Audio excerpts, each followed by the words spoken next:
What up, YouTube? This is my first little update. Um, it's gonna be on about dreads. My channel is on dreads, my poetry, um, my black people, Africans, feel me? All my brothers and sisters out there. Um, why you should stay natural. You know what I mean? A few books I read. You know, kick some knowledge to you. My music. I'm an old head. I like some new music, but old head, cause music today is just crazy. You know? There's no positive about that. Besides Common and Talib Kweli, Lupe, B.O.B., you know, those guys.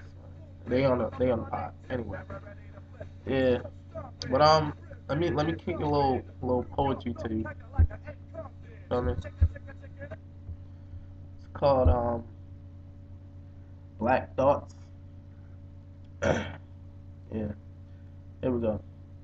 Powerful minds of blacks that contrary and struggle, minds that was once restricted have modern day minds inflicted. Library carry knowledge and that can make the same black skin a difference. Pride in my neighborhood and cowards and faces that carry angry thoughts of how they can make it.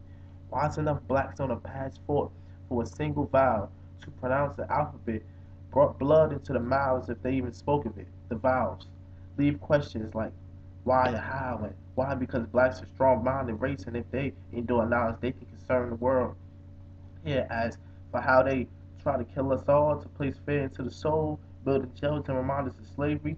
But do you see the game they playing in? But when we were first life forms in Egypt, you think that was just a simple minded act, huh? Blinded that we had a government and architects designed statues that resembled us all, big nose, big lips, and shapes and faces. Language that already spoken was not slave, but free as the open.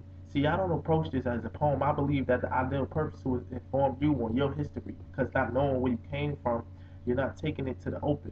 Free your minds and release the shackles on your brains, which one day our ancestors can look upon and no longer be ashamed. Like thoughts. Yeah, just a little piece. I mean, I don't know if you like it, but I love it. Yeah, just something I do.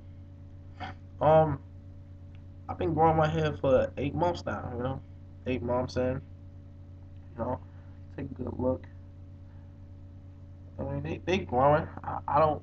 I mean, I was doing it. I started growing my hair because I had no patience. But I was like, all right, if I'm gonna do something, I gotta do dreads. And I tried to grow them like 3 times prior. Every time, I'd be like, all right, I'm cutting them. Because somebody would say, "Oh, it's not gonna look good," and this and that, and I'm like, "No, alright, I'm gonna cut it off, waves." Then I'm like, "Yo, man, fuck it, yo. Like, I don't care what anybody else thinks.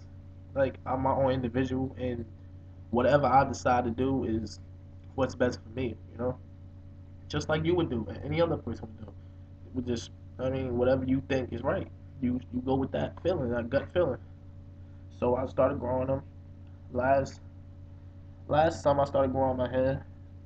3 months in, I got it twisted on January, and from there on, I just kept them going, and I love them, man. I love them. Like every situation that I'm in, like these dreads just get me through them. Just somehow, these get me through them. It's like spiritual contact, just like the Rastafarians, how they bond with their hair and whatever. It's to me, it's like it goes in here and then comes through me. Like I don't know. That's just my input on it. Like I read books. I read a lot of books, a lot of books that like have your mind going racing. Because I love the thrill of knowing something. Knowledge. I mean, that's all you got in this world is knowledge. And if you don't have that, then shit, I don't know. That's why some people in jail, some people, I don't know. But I'm gonna show you a couple of books that I read. This called Behold the Pale Horse, William Cooper. It's a great book. Great book. He just talking about how he was a government like CIA agent, and do all that deep secret shit that they don't want to tell you that's going on up in there. Yeah, he just wrote a book about UFOs, World War, Silent Wars, why they started, secret agent stuff. I mean, if you want to know a lot about conspiracies and you think it's actually going on, go pick up this book. So it will really do some justice. I read this last summer. I picked this up from a teacher. She was just giving out books. I went in there, just grabbed a couple books. It's called Letters to a Young Brother. Yeah, by Hill Harper. You probably see him on what's that show? Yeah. Uh he in the show. He on the show. I really can't think of the name right now. Yeah. Well, Hill Harper. Um Stolen Legacy. I mean how Greeks stole the Egyptian ancient artifacts and brought it over to their land and saying it's theirs, and I mean copying. It's a lot of shit.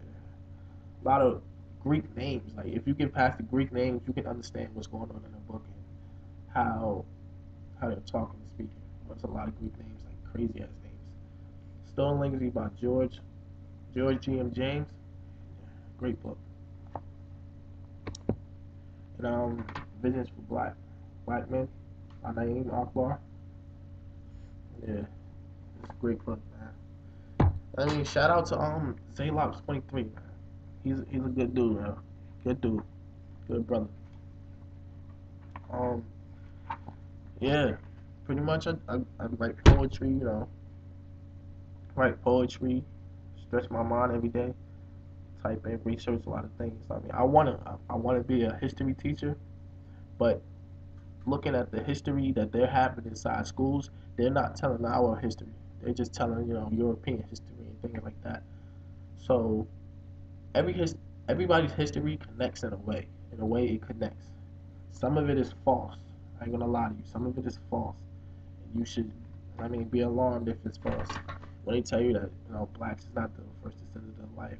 But, I mean, whatever.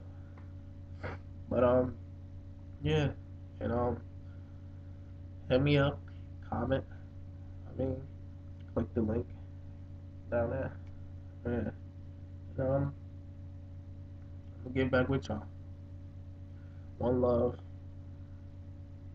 Two. Peace.